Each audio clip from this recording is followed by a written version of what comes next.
सर्वांना नमस्कार. सर्व मंगल मांगल्ये शिवे सर्वार्थ साधिके शरण्ये त्र्यंबके गौरी नारायणी नमोस्तुते. नवरात्रीच्या नवदुर्गांची 9 रूपे यांचे दर्शन आपल्याला या कार्यक्रम मालिकेतून झाले असेलच. आंबेप्रमाणेच आमच्या विद्यार्थिनीही सीमोल्लंघन करून विविध अडथळ्यांचे शुंभ निशुंभ ठार मारले आहेत आणि सर्व अडीअडचणींना दूर करून तिच्या आकाशात तेजाने तळपत आहे. आमच्या विद्यार्थिनींनी 7 समुद्रापार जाऊन तिचे आकाश शोधले आहे.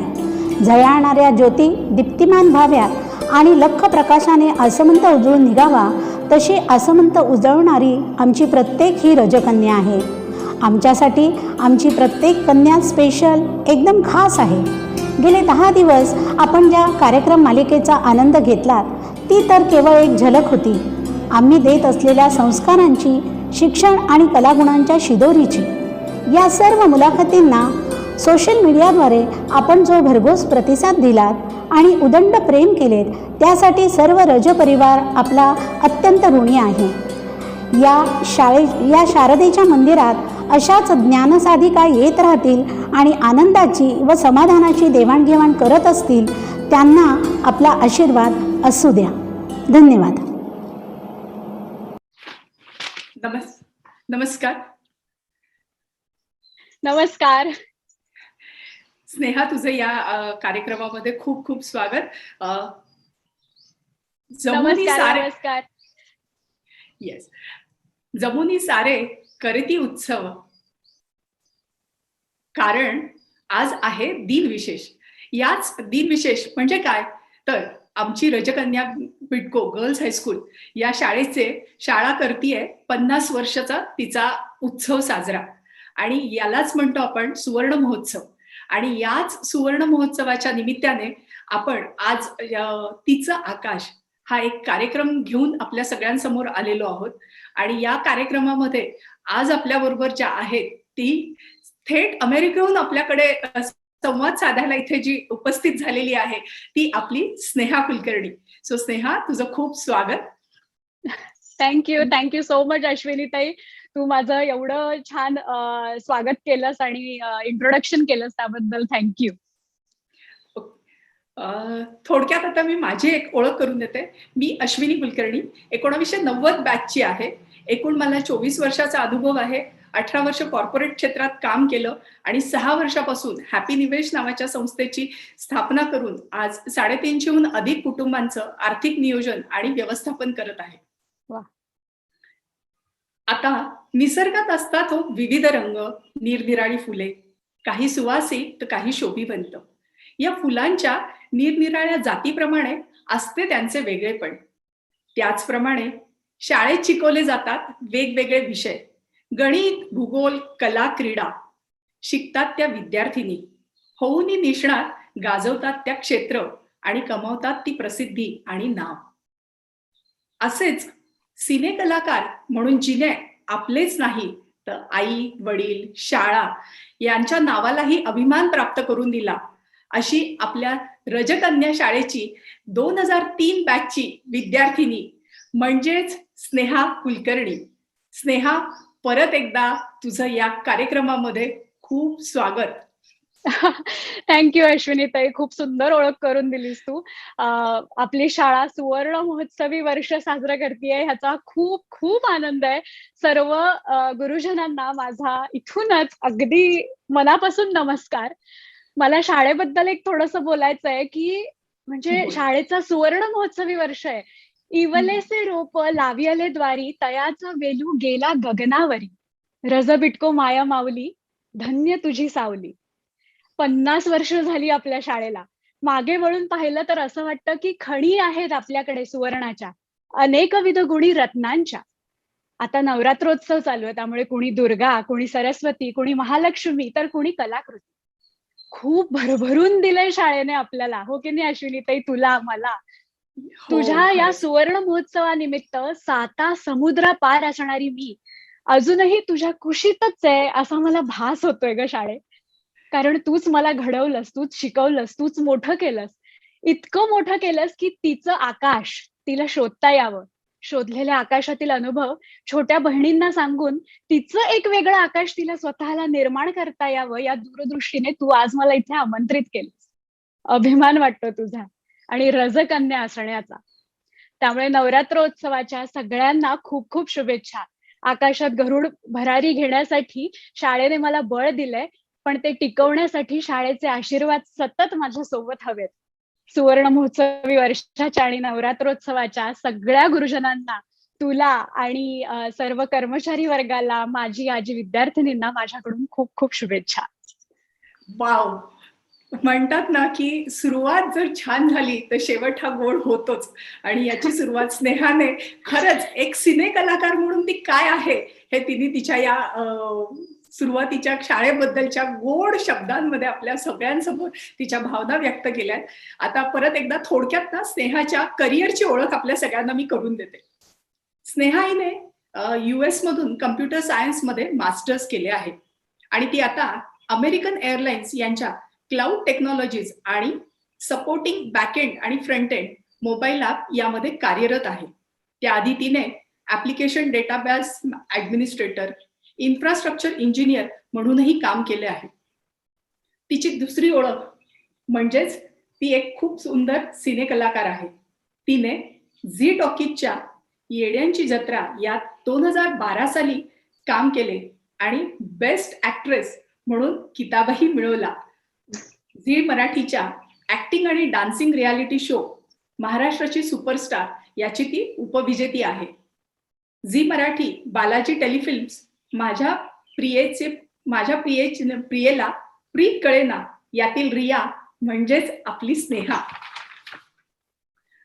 गाणे तुमचे आमचे हा ETV मधील अँकरिंग शो असो, लेक लाडकी या घरची ही ETV वरील मालिका असो, एक तास भूताचा ही ETV वरील कार्यक्रम असो, झी मराठीवरील आम्ही सारे खवय्ये असो, अशा अनेक कार्यक्रमांमधून तिने रसिक प्रेक्षकांना अभिनयाद्वारे आपलेसे केलेले आहे.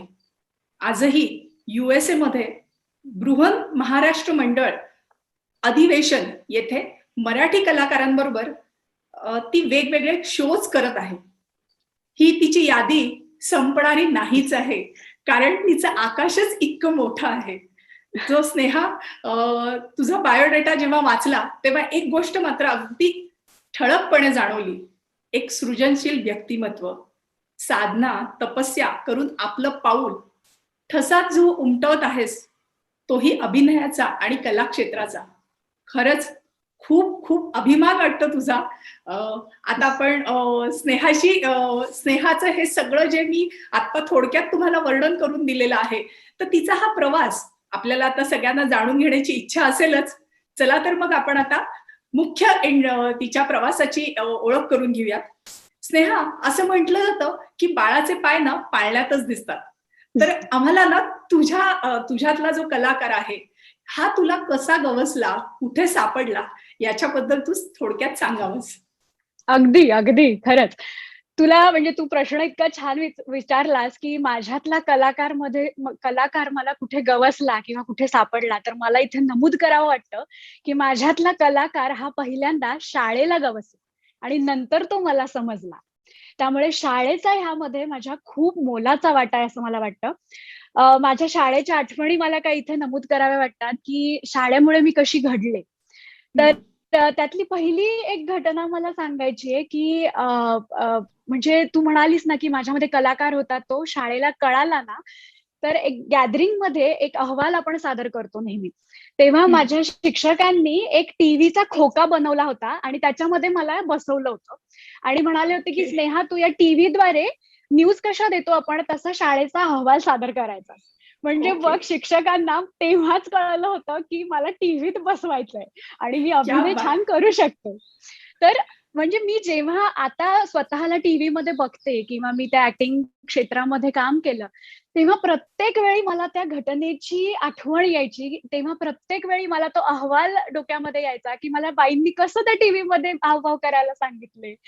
तर ते मला मॅडमनी तेव्हाच माझ्यातला कलाकार ओळखला होता. नंतर पुढे जाऊन आपल्याकडे वाशरी पुरोहित एकांकिका स्पर्धा होतात. तर ओके. त्यावेळी म्हणजे मला एक घटना इथे सांगायची आठवण आहे एक शाळेची गोड. तर मी 2रीत होते आणि वाशरी पुरोहित एकांकिका स्पर्धा म्हणजे 21 एकांकिकांच्या स्पर्धा होतात. आणि आपलं प्राथमिक, माध्यमिक, महाविद्यालयीन, उच्च महाविद्यालयीन आणि कॉलेज ह्या सगळ्यांच्या मिळून एकांकिका सादर केल्या जातात. आणि शेवटी या सगळ्यांमधनं एक बेस्ट ॲक्ट्रेस किंवा अभिनयाचं पारितोषिक दिलं जातं. मी होते 2रीमध्ये आणि कम्पीट करत होते कॉलेजच्या विद्यार्थ्यांशी. आणि ती ती स्पर्धा मी त्या 2रीत असताना जिंकले. अभिनयाचं पहिलं पारितोषिक मला मिळालं. आणि वॉव! तो जो प्लॅटफॉर्म आहे, ती संधी आहे, ते अभिनय शिकवणं आहे, हे सगळं मला माझ्या शाळेने शिकवलं होतं. त्यावेळी जजेस जेव्हा सांगत होते, की स्नेहाला म्हणजे 2रीतल्या मुलीला का बरं बक्षीस दिलं गेलं? कॉलेजचे विद्यार्थी जे लहानपणापासून कामं करतायत, त्यांच्या पुढेही स्नेहा का? तर त्यांनी असं तेव्हा सांगितलं, की जेव्हा आपण वाक्य बोलतो, तेव्हा ते डायलॉग्स बोलणं तर एक कला आहेच आहे. त्यातनं एक्सप्रेसिव्ह असणं कला आहे. पण दुसऱ्यांचे डायलॉग चालू असताना सुद्धा स्नेहा खूप रिएक्शन सुंदर देत होती. ओव्हरऑल हं. स्टार्ट टू एंड तिचा वावर जो आहे स्टेजवरचा तो खूप सुंदर होता. किंवा ते कॅरेक्टरमध्ये जे असणं असतं, की शेवटपर्यंत स्नेहा कुठे दिसली नाही पाहिजे. ती त्या कॅरेक्टरमध्ये आहे, ते कॅरेक्टर दिसली पाहिजे. ह्या सगळ्या ज्या गोष्टी आहेत, त्या आम्हाला स्नेहाच्या आवडल्या आणि म्हणून आम्ही तिला पहिलं पारितोषिक दिलं. त्याचप्रमाणे बाईंनी मला खूपदा रागवलंही होतं, की "तू हे चुकीचं करतीयेस, तू ते चुकीचं करतीयेस" किंवा "इथे एक्सप्रेशन असे दे."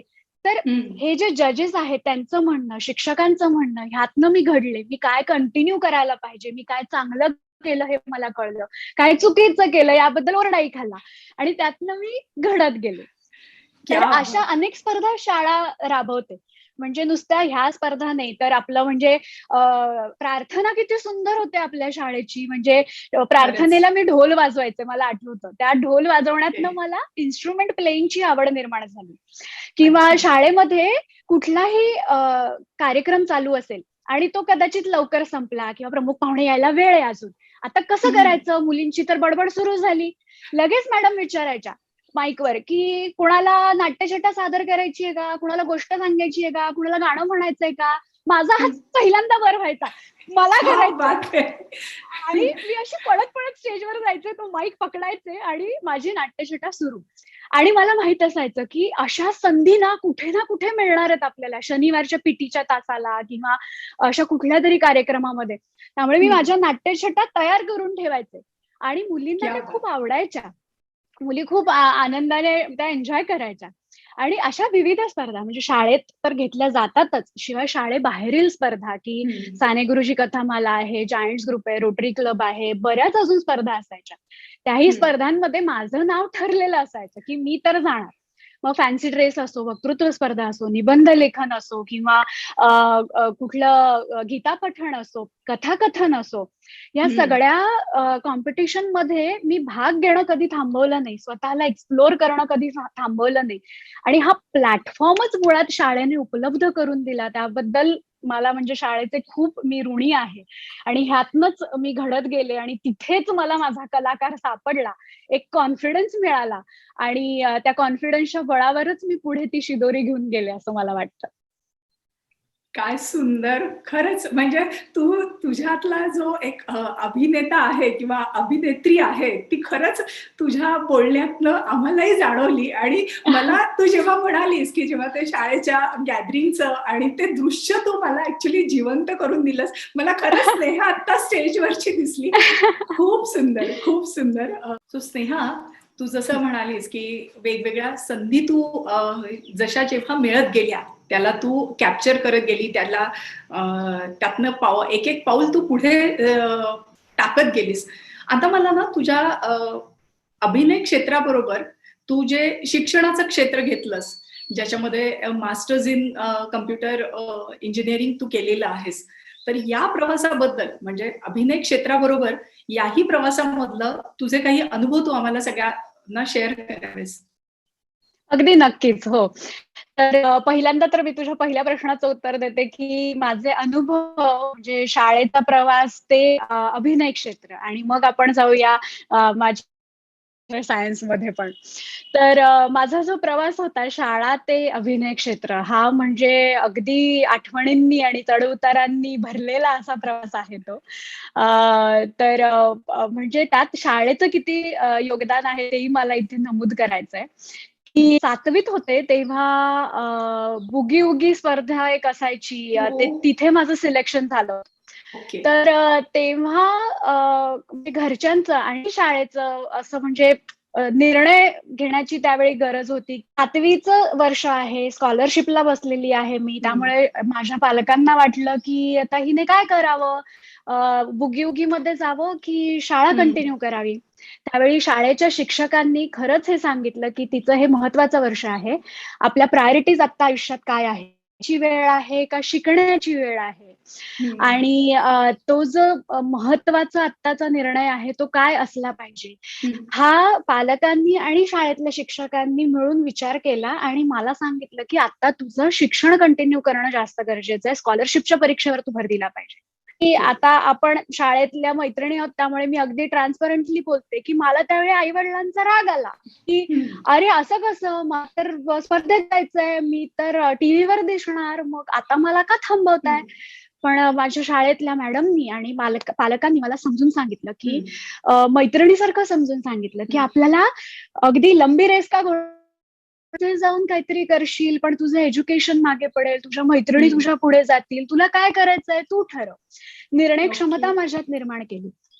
आणि त्यावेळी खरंच आम्ही थांबलो आणि मी स्कॉलरशिपवर भर दिला. मला त्यांचं म्हणणं पटलं. मी अभ्यासावर भर दिला. स्कॉलरशिपमध्ये मी महाराष्ट्रात 14वी आले 7वीत असताना. त्यानंतर 10वीत चांगल्या मार्कांनी डिस्टिंक्शनमध्ये पास झाले. मग डिप्लोमा इन कॉम्प्युटर सायन्स केलं मी. त्याच्यानंतर मग डिग्री केलं. पण डिग्री करत असताना सुद्धा म्हणजे माझी मंडळामध्येच नवीन मराठी शाळेमध्ये उपमुख्याध्यापिका आहे सौ सविता कुलकर्णी. त्यामुळे तिचं शिक्षक असण्यामुळे आमच्या घरामध्येच एक शैक्षणिक महत्त्व काय असतं, शिक्षणाचं महत्त्व काय असतं आयुष्यात हे लहानपणापासून बिंबवलं गेलेलं होतं. माझे वडील एक इंजिनियर आहेत आणि तेही कविता लिहितात, पुस्तकं लिहितात. 2 पुस्तकं त्यांची प्रकाशित झाली आहेत. त्यामुळे कला त्यांच्याही मध्ये होती. पण तरी ते इंजिनियर होते. त्यांनी त्यांचं ते क्षेत्र सांभाळलेलं होतं. त्यामुळे बॅलन्स काय असावा हे शाळेने आणि पालकांनी मला समजून सांगितलं. आणि त्यांचं म्हणणं होतं, की "तू आधी तुझं शिक्षण पूर्ण कर. त्याच्यानंतर तुला जे काही ॲक्ट्रेस बनायचं आहे, जे तुझं स्वप्न आहे, ते तू नक्कीच पुढे पूर्ण कर. पण शिक्षणाचा पाया आधी भक्कम असला पाहिजे. म्हणजे तुमच्यात एक कॉन्फिडन्स येतो. तुम्हाला एक पाठिंबा असतो तुमच्या शिक्षणाचा. एक मॅच्युरिटी येते निर्णय घेण्यामध्ये आणि एक समजूतदारपणा येतो. तर त्यामुळे शिक्षणामुळे मला खरंच पुढे मदत झाली. आणि शिक्षण करत असतानाच त्यांचं म्हणणं होतं, की बाकीच्या ज्या गोष्टी आहेत त्या तर आल्याच पाहिजेत. म्हणजे शाळेमध्ये सुद्धा मला शिकवलं गेलं होतं, की शिक्षण म्हणजे नुसता अभ्यासक्रम पूर्ण करणे नव्हे, तर संस्काराच्या बीजापासून ते फळाच्या परिपक्वतेपर्यंतचा जो प्रवास आहे, ते म्हणजे शिक्षण आहे. पुस्तकी किडा न बनता म्हणजे पुस्तकी किडा न बनता तुम्हाला इतर कलाही जोपासता आल्या पाहिजे. तो बॅलन्स साधता आला पाहिजे. पण कला येते, ॲक्टिंग आवडतंय म्हणून 100% ते करणं चुकीचं आहे. तुम्ही आधी शिक्षण करा आणि त्याबरोबर हेही खरंच तुम्ही यशाच्या मार्गावर आहात. मी शाळेत असताना, कॉलेजमध्ये असताना थोडी खोडकर होते, चंचल होते. पण ती माझी चंचलता, खोडकरपणा एका पॉझिटिव्ह वेनी टनेल करणं हे काम पालकांनी आणि शिक्षकांनी माझ्याकडनं करून घेतलं. क्या बात है!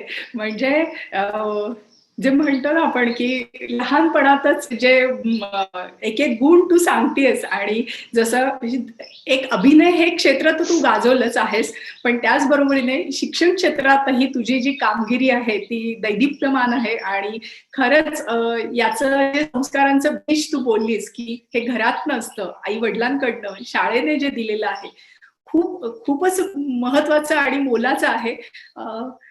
पण आता मला आपलं जेव्हा बोलणं झालेलं होतं तेव्हा तू मला सांगितलंस की तुझ्या आयुष्यामध्ये एक महत्वाचा टर्निंग पॉइंट आला होता की जेव्हा तू डिग्री करत होती, पुण्याला शिक्षण घेत होती आणि त्याच वेळेला तुला झी टॉकीजचं जे महाराष्ट्राचं सुपरस्टार याची पण एक हा. ऑपॉर्च्युनिटी आली.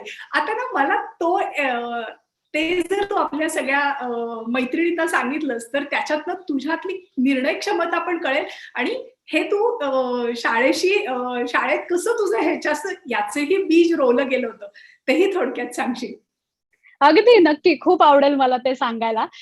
तर मी माझं इंजिनिअरिंग कम्प्लीट केल्यानंतर मी जसं म्हटलं होतं की मला ऍक्ट्रेस बनायचं होतं, तर मग त्यानंतर मी आई पप्पांना आणि म्हणजे सगळ्यांना सांगितलं की आता मी ऍक्ट्रेस बनायला जाणार, बरोबर.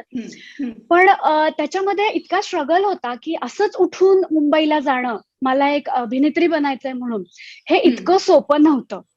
म्हणजे एकांकिका स्पर्धांमध्ये अभिनय करणं किंवा वक्तृत्व स्पर्धामध्ये बोलणं वर्सेस कॅमेरा समोर बोलणं हे वेगळी गोष्ट आहे. त्यासाठी तुम्हाला स्क्रीन टेस्ट द्यावी लागते, लुक टेस्ट द्यावी लागते, कॅमेरा समोरचा अभिनय शिकावा लागतो.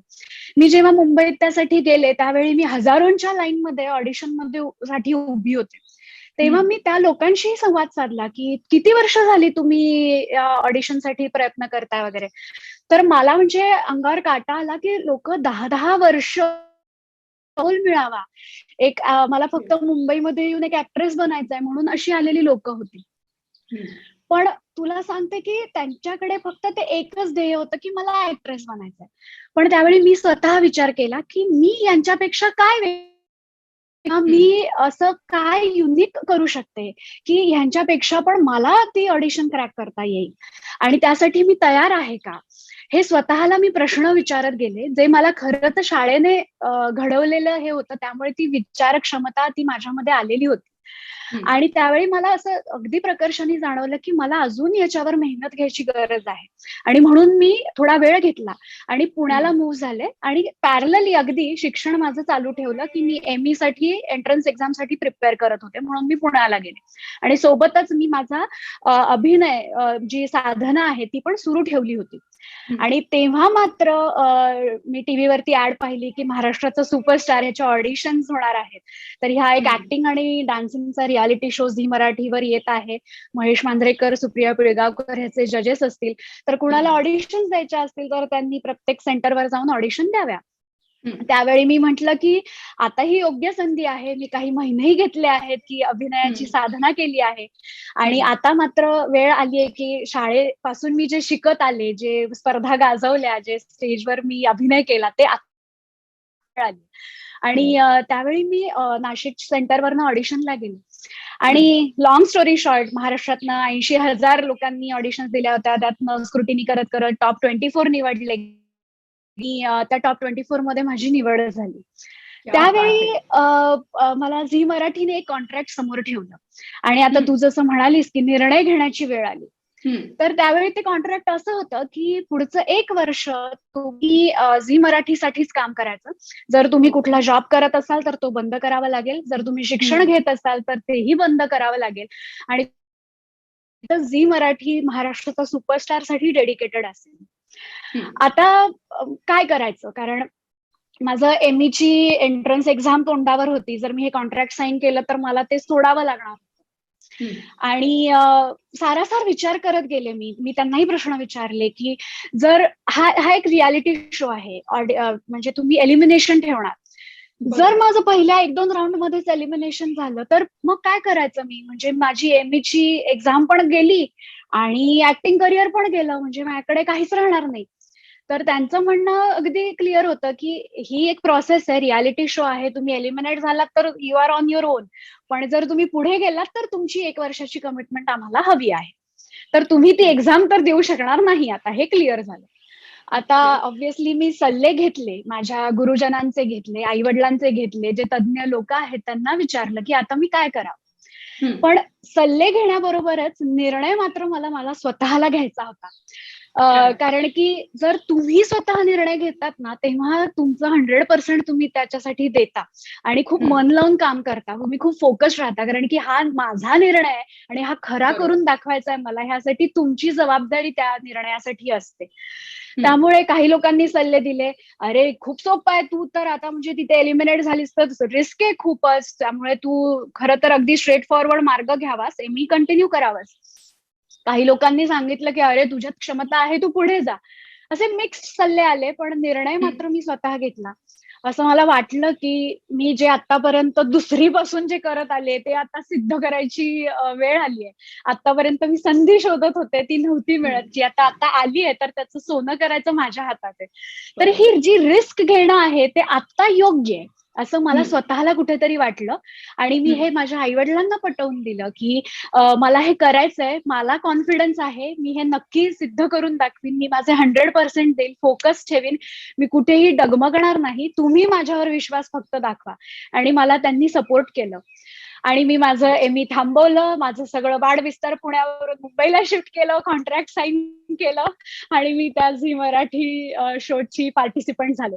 आणि मला इथे नमूद करायला आवडेल, की त्यानंतर मी कधीच एलिमिनेट झाले नाही. तर त्याची फायनलिस्ट झाले आणि त्या शोची उपविजेती मी ठरले.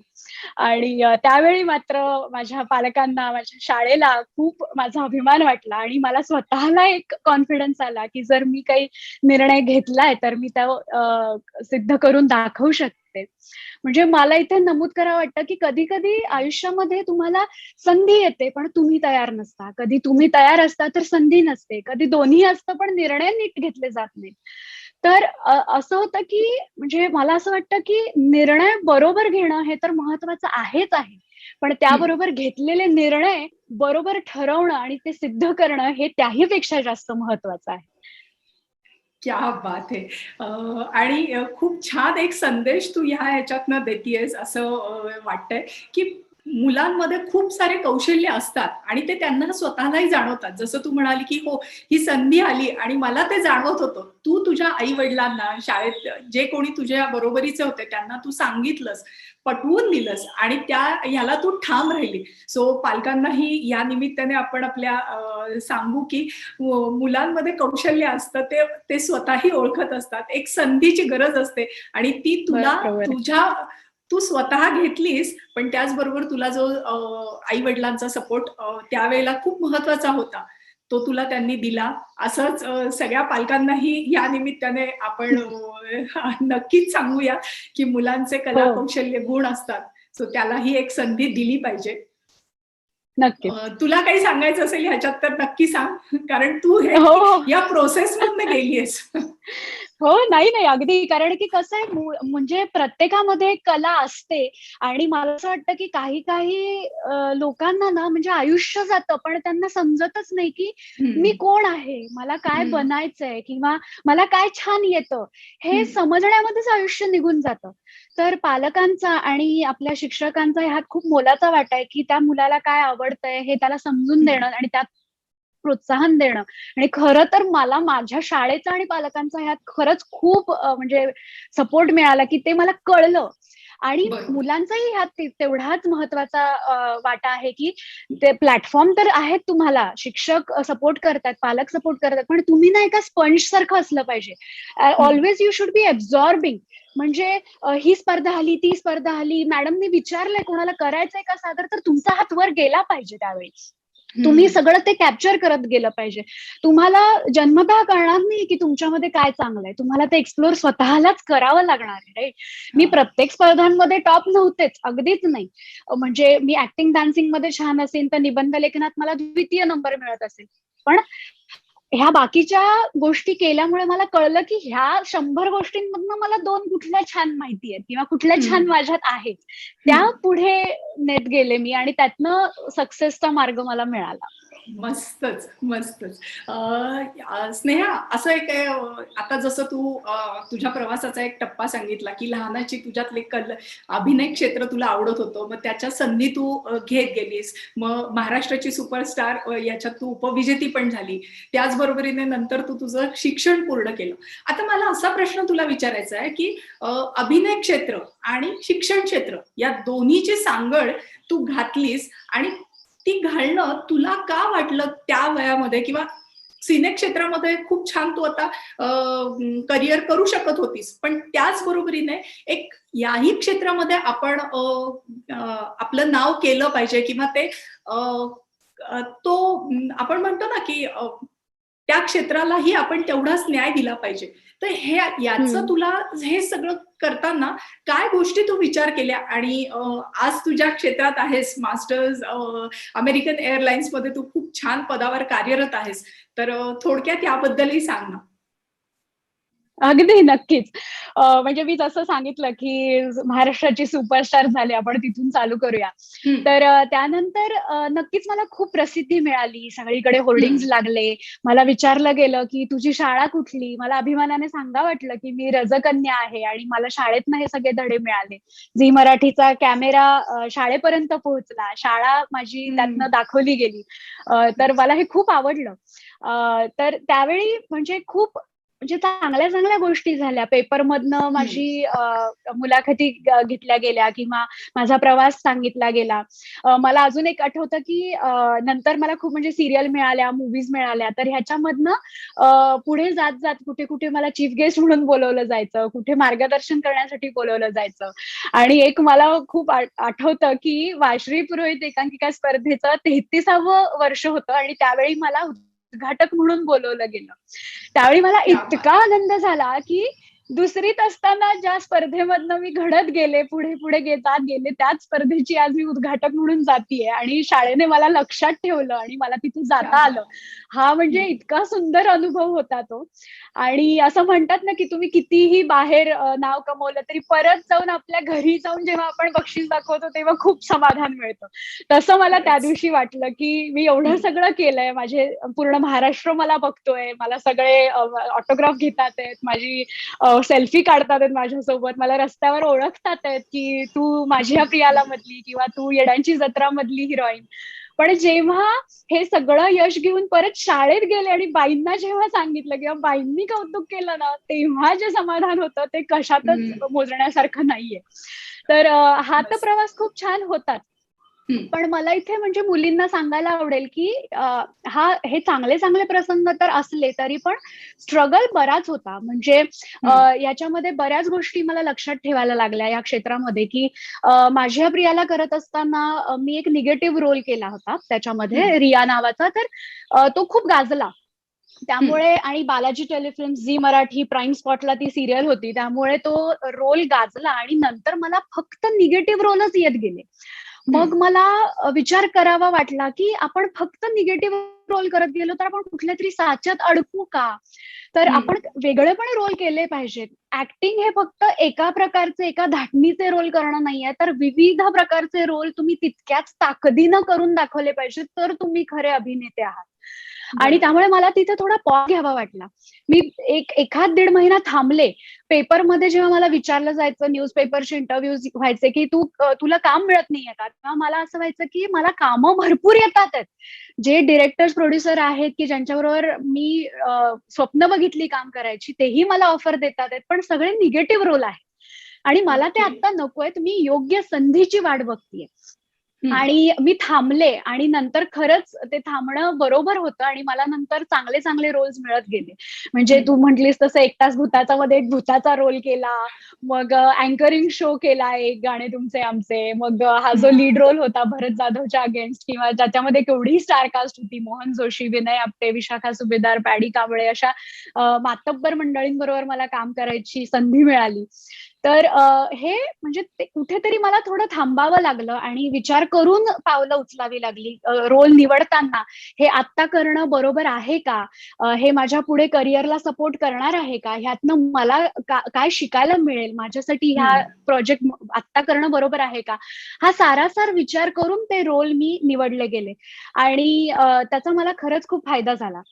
आता तू जसं म्हणालीस की हे क्षेत्र थांबवून नंतर मग मी माझ्या मास्टर्स आणि सॉफ्टवेअर डेव्हलपमेंटकडे कशी वळले. तर आयुष्यात आपल्याला प्रत्येकालाच बॅलन्स साधणं खूप महत्वाचं आहे.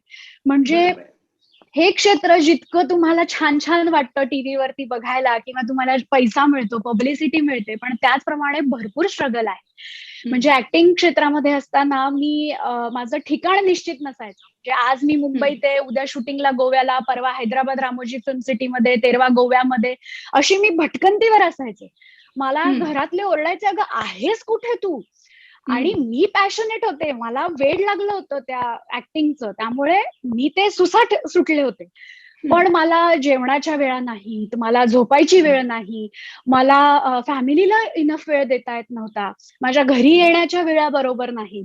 म्हणजे पहाटे 4चा कॉल टाइम, रात्री 1ला घरी येणं, असं ते 9 to 5 जे शेड्यूल म्हणतो आपण ते बरोबर नव्हतं. झोपेची वेळ बरोबर नव्हती, खाण्यापिण्याच्या वेळा बरोबर नव्हत्या. आणि जेव्हा एका स्त्रीला आपली स्वतःची फॅमिली सुरू करायची असते, तेव्हा हे किती महत्वाचं आहे हे तूही समजू शकते आणि आपल्या सगळ्याच मैत्रिणी समजू शकतात. तर त्यामुळे मी तिथे थांबले आणि मला फॅमिली ही प्रायोरिटी वाटली आणि फॅमिलीला महत्व देण्यासाठी मग मी कुठलं क्षेत्र आता करू शकते. तर परत मला माझं शिक्षण कामी आलं, माझं इंजिनिअरिंग कामी आलं आणि मी म्हटलं की मी कला तर सोडणार नाहीये, कला मी तशीच चालू ठेवणार, फक्त मी माझं करिअर बदलणार आहे. आणि मी त्याच्यामुळे नंतर मास्टर्स केलं आणि आता सॉफ्टवेअर डेव्हलपमेंट मध्ये मी अमेरिकन एअरलाइन्स मध्ये माझी 5.5 वर्ष झालं काम करतेय.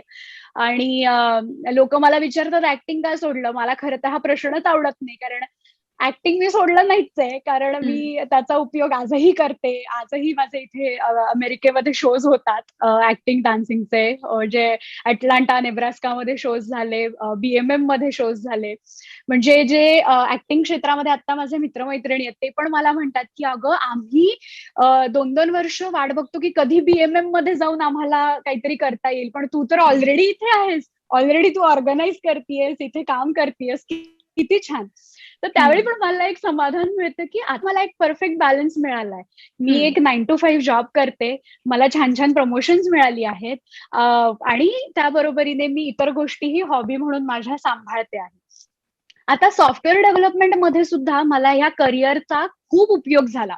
म्हणजे आपण म्हणू की सॉफ्टवेअर डेव्हलपर बनताना तुम्ही तुमचा रेझ्युमे बनवता, त्याच्यावर काय तू ऍक्टिंगचा एक्सपिरियन्स लिहिणार, तिथे मी लिहूच नाही शकत.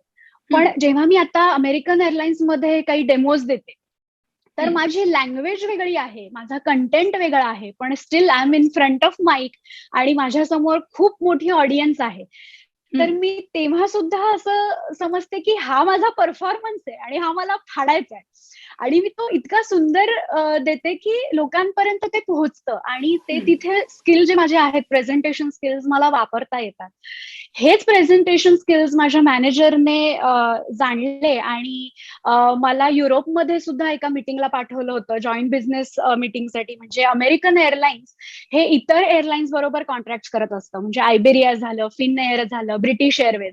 तर ह्यांच्या सोबत कॉन्ट्रॅक्च्युअल डिसिजन घेण्यासाठी मला अमेरिकन एअरलाइन्सने पाठवलं होतं युरोपला मीटिंगसाठी, फिनलँडला. तर तिथेही मी गेले. तर मला असं म्हणायचंय की माझ्यामध्ये म्हणजे तेव्हा माझ्यापेक्षा एक्सपिरियन्स लोक असली तरी पण माझी निवड का केली गेली, कारण की माझ्याकडे काही प्रेझेंटेशन स्किल्स होते, मला पटवता येतं, लोकांना सांगता येतं, त्यामुळे मला ते तिथे उपयोगात आलं. त्यामुळे जे स्किल्स मला जरी रेझ्युमेवर टाकता येत नाहीत तरी पण ते मला उपयोगात येतात. आणि आता हेही क्षेत्र माझं खूप छान चालू आहे. 3 प्रमोशन्स मिळाली आहेत आणि मी म्हटलं तसं शाळेने मला जे एक शिक्षण दिलं, तो जो पाया भक्कम केला शिक्षणाचा, ते आज मला परत उपयोगाला येतंय आणि त्याच्याच बळावर मी पुढे चाललीय. मस्त. म्हणजे असं म्हटलं जातं ना, की आपण जे काही शिकतो ते आयुष्यभरासाठी ती शिदोरी असते आणि ते कधी वाया जात नाही. आणि जसं तू म्हणालीस, की तुझं ते अभिनय क्षेत्र आहे, त्याचा तू आज तुझ्या सॉफ्टवेअर डेव्हलपमेंटमध्ये किंवा त्या क्षेत्रातही तुला त्याचा कसा फायदा होतोय. खूप सुंदर स्नेहा. अ, आता ना स्नेहा आपण एक जेव्हा म्हणतो, की पालक म्हणून एक जेव्हा आज तुझा जो प्रवास आहे, तर याच्यामध्ये पालकांचा वाटा खूप मोठा आहे. तर हं. या निमित्ताने ज्या आज आपल्या रजकन्या ज्या शिक्षण घेत आहेत, तर यांना तू काय सांगू इच्छितेस? म्हणजे मुलींना आणि त्याचबरोबर पालकांनाही? अगदी, अगदी. म्हणजे मला असं म्हणजे आता ज्या शिक्षण घेत आहेत मुली, अ, त्यांना मला आधी पहिला संदेश द्यायचा आहे, की अ, आयुष्यामध्ये ना समतोल ठेवा. बॅलन्स हं, असू द्या. म्हणजे अ, यशाने हुरळून जाऊ नका आणि अपयशाने खचूनही जाऊ नका. हं, आणि तुमचं जे शरीर आहे ना, तो एक रथ आहे. हं, बुद्धी ही त्याची सारथी आहे, मन त्याच्यावर लगाम देते आणि बाकीची जी आपली सगळी इंद्रिय आहेत ना, ती ह्या रथाचे घोडे आहेत आणि आपला आत्मा या रथात बसलाय आणि तो म्हणजे मालक आहे या रथाचा. तर ह्या सगळ्याचा उपयोग करून आणि तुमच्या शिक्षणाचा उपयोग करून, तुमच्या पालकाचा सपोर्ट घेऊन तुम्ही पुढे जा. कोणतीही गोष्ट करण्यापूर्वी 10 वेळा विचार करा, सारासार विचार करा. यश हं. तुमची वाट पाहतंय. यशासारखे यशदायी दुसरे काहीही नाही. स्वतःवर विश्वास ठेवा, पालकांवर विश्वास ठेवा, शाळेवर विश्वास ठेवा. म्हणजे मला असं म्हणावं वाटतं, की अजून एक मला संदेश द्यायचा आहे, तो म्हणजे पालकांना, जसं हं, तू म्हणालीस तसं. आता हा संदेश नाहीये, एक विनंती आहे खरं माझी. मी एवढी मोठी नाहीये संदेश देण्याइतपत. पण हं. पालकांना मला असं सांगायचंय, की कृपया मुलींना तुम्ही मराठी माध्यमामध्ये शिकवा. कारण की आजकाल आपण बघतो, की पालकांमध्ये एक भीती आहे, की हं, म्हणजे माझ्या शेजारचा मुलगा जो आहे, तो फाडफाड इंग्लिश बोलतो. मग माझ्या मुलीचं कसं होणार? आत्ताच्या हं, धकाधकीच्या आयुष्यामध्ये किंवा कॉम्पिटिशनच्या वर्ल्डमध्ये माझी मुलगी कशी पुढे जाणार? तिला हं, इंग्लिश नाही आलं तर काय? पण तुम्ही हं, घाबरू नका.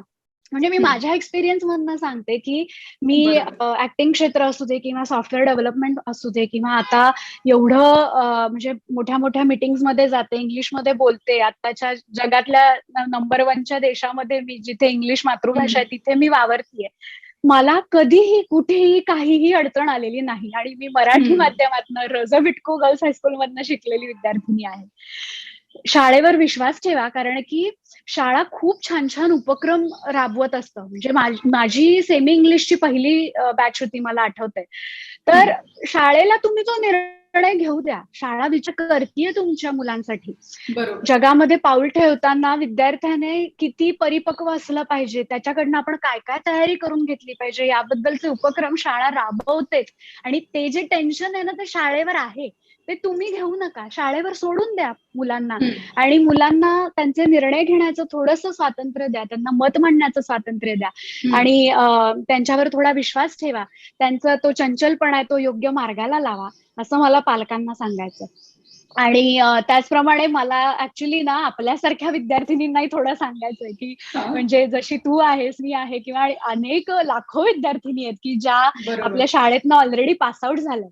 त्यांना मला हा एक संदेश पोहोचवायचा आहे, की आपल्याला शाळेने एवढं घडवलंय, एवढं हं. मोठं केलंय, तर आपणही शाळेचे काहीतरी देणे लागतो. आपण ऋणी बरोबर. आहोत शाळेचे. हं. त्यामुळे शाळेसाठी आपणही काहीतरी केलं पाहिजे.